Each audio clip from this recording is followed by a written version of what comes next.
The bug out bag is packed, the water is stored, the tourniquet is staged, and you are still going to die not because you bought the wrong knife or because your beans went past their expiration date, but because the space between your ears is wired with four specific traps that activate the moment the crisis begins. The gear catches your eye, but the psychology is what catches the bullet.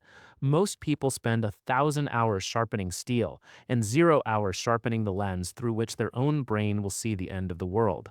They die not from a lack of supplies, but from a surplus of confidence, a refusal to pivot, an addiction to the group, or a fixation on a single perfect plan that shatters the moment reality kicks in the door. Subscribe so you never miss this. Stay for trap number 4. It's the one that sounds the most noble, the one your friends will applaud you for, and it is the one that gets entire families killed in a single afternoon. The systemic lie is that the calm mind you have on a Tuesday morning, fully fed and caffeinated, is the same mind that will make decisions when the world is on fire. It isn't. The prepper industry sells you equipment to solve anxiety, but it never explains that your brain under pressure will default to ancient neural pathways designed for a savanna, not a societal collapse. You are a primate with a prefrontal cortex bolted on, and in a crisis, the primate votes first. The four traps are not character flaws. They are evolutionary defaults that must be recognized and overridden. Number 1. The normalcy bias trap. The floodwaters are rising. The evacuation order is blaring, and a voice inside your head, calm and reasonable, says, "It won't really happen here. This is just a drill. Wait it out." Normalcy bias is the brain's refusal to accept that a catastrophe is real. It's the reason people film a tornado instead of running, why they sit in their car during a wildfire, waiting for the radio to tell them it's okay. The brain equates "this has never happened before" with "this is not happening now." It clings to the familiar like a child to a blanket. Most preppers think they're immune because they bought gear. They are not. Normalcy bias hits the prepared exactly as hard as the unprepared because it targets the emotional refusal to abandon the life you built. You will override it with a preset trigger, a specific objective condition that forces you to act. When the president declares martial law, when the grid is down for 72 hours, when you hear gunfire within 1 mile, the trigger is decided now. When you are calm, it cannot be debated in the moment, because in the moment, the primate will always vote to stay. Number 2. The overpreparation trap. You have 10 knives, 3 plate carriers, a year of food, and a bunker that took you 6 years to build.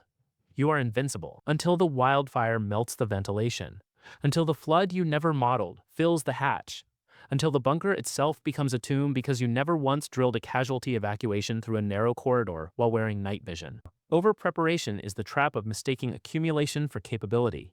It's the error of building a fortress and never asking what happens when the fortress fails. The more resources you have, the more you have to lose, and the more likely you are to defend a position that is no longer defensible. Most preppers die in their bunkers, not because the bunker was weak, but because they could not leave it. The cure is to value knowledge over objects, mobility over fortification. The gear is a tool, not an identity. If you love your stash more than your life, the stash becomes your grave. Drill the escape, drill losing it all. If you can't walk away from the bunker on a Tuesday rehearsal, you won't walk away when the roof is on fire. Number 3. The group loyalty trap. Your survival group is your tribe. You trained with them. You trust them with your life. Then one of them makes a catastrophic mistake. A negligent discharge that wounds a child. A foraging trip that leads hostiles back to camp. A hoarding habit that is draining the communal supplies. The group turns to you to handle it. You hesitate. These are your people. You love them. You cannot exile Bob. Bob was your best man. You cannot discipline Sarah. Sarah carried you through that bad week. The group loyalty trap is the failure to enforce hard standards because emotional connection overrides survival logic. A single untrustworthy member will kill a group faster than a firefight. In any long-duration survival scenario, the softest link snaps first and takes everyone with it. Your loyalty to the group must be to the group's survival, not to any single individual. You will have pre-agreed, written protocols for addressing dangerous behavior, theft, incompetence, and betrayal. You will vote on them now while everyone is friends. Because when the crisis hits, Bob and Sarah are not the people you knew. They are tired, hungry, and terrified animals just like you, and some animals bite. Number 4. The hero trap. This is the deadliest. The hero trap is the belief that you must save everyone. The neighbors who didn't prep, the distant relatives who mocked your supplies, the strangers at the gate with hungry children. The voice inside you says, I am a good person. I share. I protect. I save. You open the gate, you empty the pantry. You run into the burning building, and you die. And then everyone you were actually responsible for, your children, your spouse, your core group, dies too because you were their protector and you left them. The hero trap is a moral poison disguised as virtue. It mistakes self-sacrifice for courage. True courage is being willing to be hated for your prudence. You will pre-decide who you are responsible for. A written list, a circle of priority. Your children first, your partner second, your immediate survival group third, the neighbors fourth. If resources allow, the stranger at the gate receives information, not supplies. Directions to a water source, not a key to your pantry. You will turn away hungry people and you will feel like a monster. But a living father is better than a dead saint. The hero trap killed more good people than any bullet in every siege in human history. The people who survived were the ones who understood that generosity is a peacetime luxury, and a collapse is not peacetime. Here is the reality.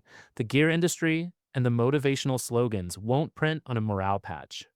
The thing that kills you is never just the bullet, the famine, the flood. It's the decision you made 5 minutes earlier, driven by a brain that refused the new reality, that trusted the wrong person, that loved its bunker too much, that tried to save everyone and saved no one. The four traps: normalcy bias, over-preparation, group loyalty, and the hero complex are not weaknesses. They are distortions of strengths. Patience twisted into denial, diligence twisted into rigidity, loyalty twisted into complicity, compassion twisted into suicide. You survive not by buying more. You survive by seeing the trap before it springs, by setting the trigger before the sirens, by drilling the loss of the bunker, by writing the protocols for the tribe. These are not comfortable actions. They are not fun. They are the discipline that separates a survivor from a cautionary tale. Now, drop a comment and tell me this. Which of these four traps is your default wiring? Not the one you think you'd avoid, the one that has already cost you something in your life. Write it down. Be honest. Then write one sentence about what you will do this week to override it. And in the next video, we are moving from the mind to the hands, the one skill that supersedes every piece of gear you own. How to start a fire without a single manufactured tool, using nothing but what the ground gives you. I'll see you there.